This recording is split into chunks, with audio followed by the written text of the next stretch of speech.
Meu nome é Josias Mendonça, tenho 62 anos e por quase toda a minha vida fui conhecido como o ateu do Riacho Fundo. Nossa propriedade fica no interior de Minas Gerais, terra de gente religiosa, onde igrejas pontilham cada vilarejo e onde a fé está entranhada na vida como o pó vermelho da estrada está em nossas roupas. Cresci vendo meu pai, seu Antônio, homem simples e trabalhador, ajoelhar-se todas as noites diante de um crucifixo de madeira que ele mesmo tinha esculpido. Minha mãe, Dona Conceição, não perdia uma missa e tinha um terço sempre à mão. Mas desde cedo, algo em mim questionava. Enquanto as outras crianças aceitavam as histórias bíblicas com a mesma naturalidade com que aceitavam que o sol nasce todo dia, eu perguntava: como um homem pode ressuscitar depois de 3 dias? Como pode alguém transformar água em vinho ou multiplicar pães e peixes? Meu pai respondia sempre da mesma forma: é mistério da fé, meu filho. Não é para entender, é para acreditar. Essa resposta nunca me satisfez. Aos 16 anos, depois de ler um livro de ciências que o professor da cidade me emprestou, declarei abertamente que não acreditava em Deus. Minha mãe chorou por uma semana. Meu pai ficou em silêncio, um silêncio que doía mais que qualquer grito. Os anos passaram, herdei a fazenda após a morte de meus pais. Casei-me com Marta, que apesar de religiosa, aceitou meu ateísmo com uma tolerância que nunca compreendi completamente. E tivemos nossos 2 filhos, José e Ana. Trabalhei duro, expandindo a propriedade, melhorando o rebanho, introduzindo técnicas modernas de cultivo. Tornei-me respeitado na região, não por compartilhar da fé dos meus vizinhos, mas por ser justo nos negócios e generoso nas dificuldades. Mesmo assim, era sempre o Josias ateu. Nas festas da comunidade, nas reuniões da cooperativa, nos encontros de produtores rurais, eu sentia aquele afastamento sutil, como se minha descrença fosse uma doença contagiosa. Quando perguntavam por que não ia à igreja, respondia com um sorriso irônico: porque não acredito em histórias de ressurreição. Quando vejo um morto voltar à vida, talvez mude de ideia. Era minha resposta padrão, dita com a segurança de quem sabe que nunca verá tal coisa. Marta apenas balançava a cabeça enquanto meus filhos, já adultos, se dividiam. José seguia meus passos no ceticismo, enquanto Ana herdara a fé da mãe. Nossa família era um pequeno reflexo da divisão entre crença e descrença que sempre marcou a humanidade. Tudo mudou numa manhã de abril, quando o sol ainda nem tinha aparecido direito no horizonte. Eu estava no curral, tratando de um bezerro recém-nascido que tinha vindo ao mundo com dificuldades na noite anterior, quando José apareceu correndo, o rosto pálido como nunca tinha visto. "Pai, é a mãe", ele disse com a voz entrecortada. "Ela caiu na cozinha, não responde." Larguei tudo e corri para casa, o coração martelando no peito com uma força que parecia querer rasgá-lo. Encontrei Marta caída no chão da cozinha, o corpo imóvel, a pele já com aquele tom azulado que conhecia bem dos animais que perdíamos na fazenda. Tentei reanimação, gritei por seu nome, sacudi seu corpo já sem vida, enquanto José chamava a ambulância pelo telefone. Mas eu sabia com a certeza fria de quem já viu a morte muitas vezes que minha Marta tinha partido. O médico da pequena cidade chegou quase 1 hora depois, apenas para confirmar o óbvio. Um aneurisma cerebral, ele disse. Morte instantânea. Nada poderia ter sido feito. As palavras entravam em meus ouvidos como zumbidos distantes, sem fazer sentido. Marta, minha companheira de 35 anos, tinha partido sem um aviso, sem uma despedida, sem que eu pudesse dizer uma última vez que a amava. O funeral de Marta foi realizado na pequena igreja de São Francisco, no vilarejo próximo à nossa fazenda. Foi a primeira vez em décadas que entrei num templo religioso. Sentei-me no primeiro banco, ao lado de José e Ana, que tinha viajado às pressas de Belo Horizonte com o marido e os 2 filhos pequenos. O padre, um homem jovem que conhecia Marta das missas dominicais, falou sobre vida eterna, sobre o reencontro no reino de Deus, sobre a ressurreição. Palavras que para mim soavam vazias como o tambor de um violão sem cordas.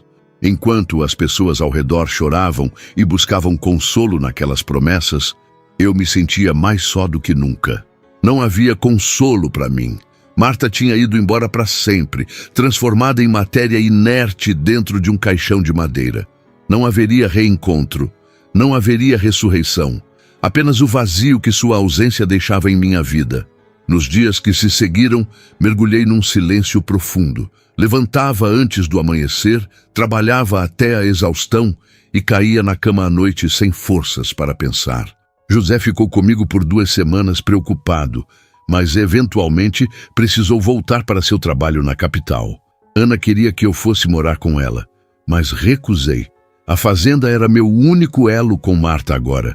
Cada canto, cada árvore, cada animal tinha a marca de nossa vida juntos. 1 mês após a morte de Marta, recebi uma visita inesperada. Era Padre Miguel, o jovem sacerdote que havia celebrado o funeral. Ele apareceu na fazenda numa tarde chuvosa, dirigindo um Fusca velho que parecia prestes a se desmanchar. Recebê-lo foi mais por educação que por vontade. Sentamos na varanda, o silêncio constrangedor quebrado apenas pelo barulho da chuva no telhado. Seu Josias, ele finalmente disse, sei que o senhor não acredita em Deus e não vim aqui para tentar convertê-lo. Aquilo me surpreendeu.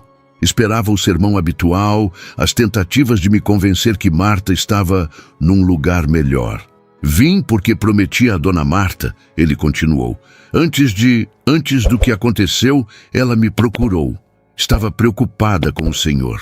Senti um nó na garganta.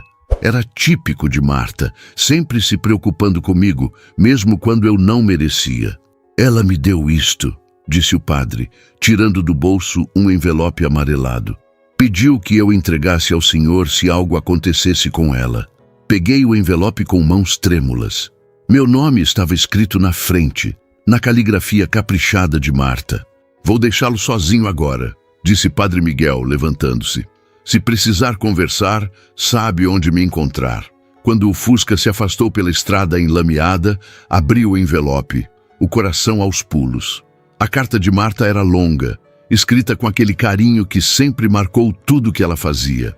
Começava com lembranças de nossa vida juntos, pequenos momentos que eu nem imaginava que ela guardava com tanto cuidado. Nosso primeiro encontro na festa da colheita, o dia em que lhe pedi em casamento debaixo da mangueira que ainda existe no pomar, o nascimento de nossos filhos. Depois, ela falava de sua fé, de como rezava por mim todos os dias, não para que eu mudasse, mas para que eu encontrasse paz.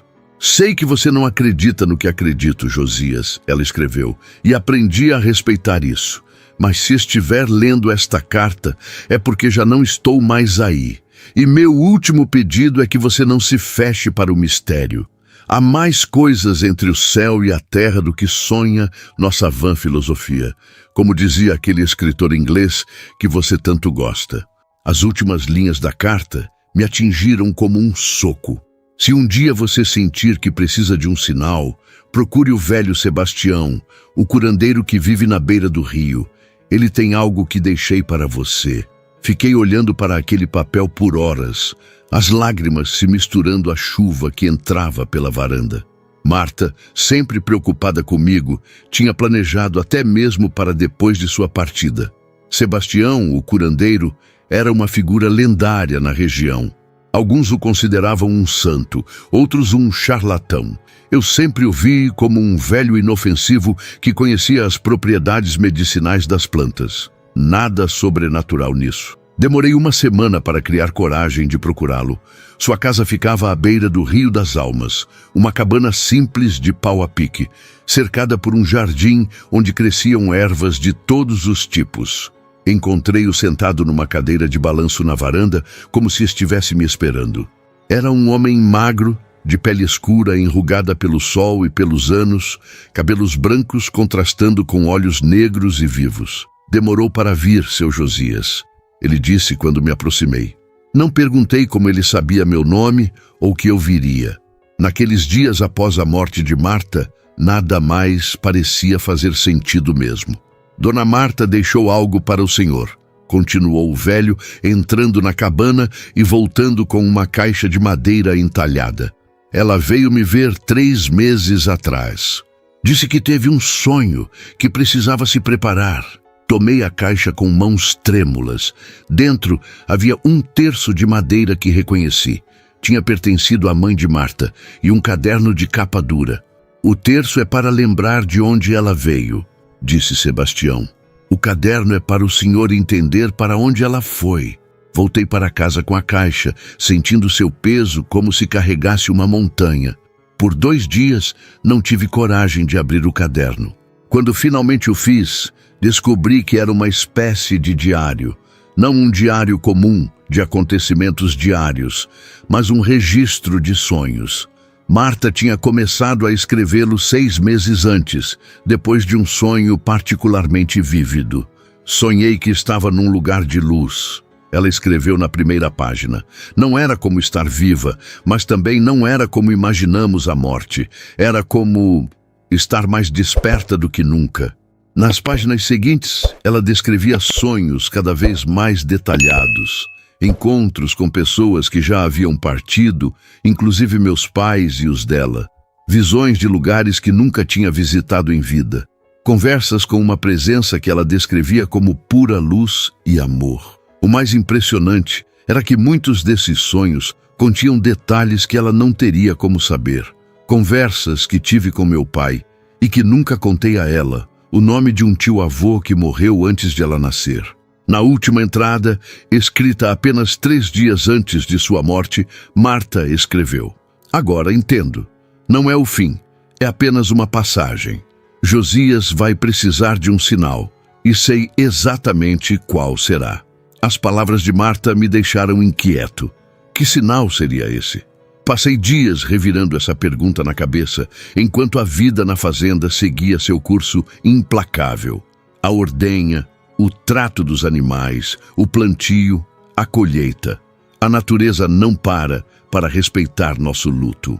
Uma noite, quase 2 meses após a morte de Marta, adormeci na cadeira de balanço da varanda, exausto após um dia particularmente difícil. Foi quando tive o sonho, tão vívido que, até hoje, não tenho certeza se foi apenas um sonho. Vi-me caminhando por um campo de trigo maduro, dourado sob um sol que não ofuscava nem queimava. No horizonte, uma árvore enorme, como nunca tinha visto em vida. Sob ela, uma figura que reconheci imediatamente, Marta. Não como estava nos últimos anos, mas jovem como quando nos conhecemos, radiante. Corri até ela, meu coração explodindo de alegria e descrença. "Marta, como?" Ela sorriu daquele jeito que sempre me desarmava. "Não tenho muito tempo, Josias. Vim apenas para mostrar que estou bem, que não acabou." Tentei tocá-la, mas minhas mãos passaram através dela como se fosse feita de luz. "Não é como pensamos," ela continuou. "Não é o fim. É apenas o começo de algo maior que não conseguimos compreender completamente enquanto estamos aí." Então ela olhou para além de mim e sorriu ainda mais. "Tem alguém que quer conhecer você." Virei-me e vi uma figura aproximando-se, emanando uma luz tão intensa que não conseguia distinguir feições, apenas uma sensação de amor absoluto que me envolveu como um abraço. Acordei com lágrimas escorrendo pelo rosto, o coração batendo como um tambor. O sol nascia no horizonte, pintando o céu com tons de rosa e dourado. Pela primeira vez desde a morte de Marta, senti uma paz que não conseguia explicar. Não era o fim da saudade. Isso nunca aconteceria. Era algo diferente, como se uma janela tivesse se aberto num quarto escuro, deixando entrar luz e ar fresco. Naquela manhã, fiz algo que não fazia há décadas. Caminhei até a pequena capela que existia nos fundos da propriedade, construída por meu avô e que eu mantinha conservada apenas por respeito à memória familiar. O interior estava empoeirado, mas o crucifixo entalhado por meu pai ainda estava lá, no pequeno altar.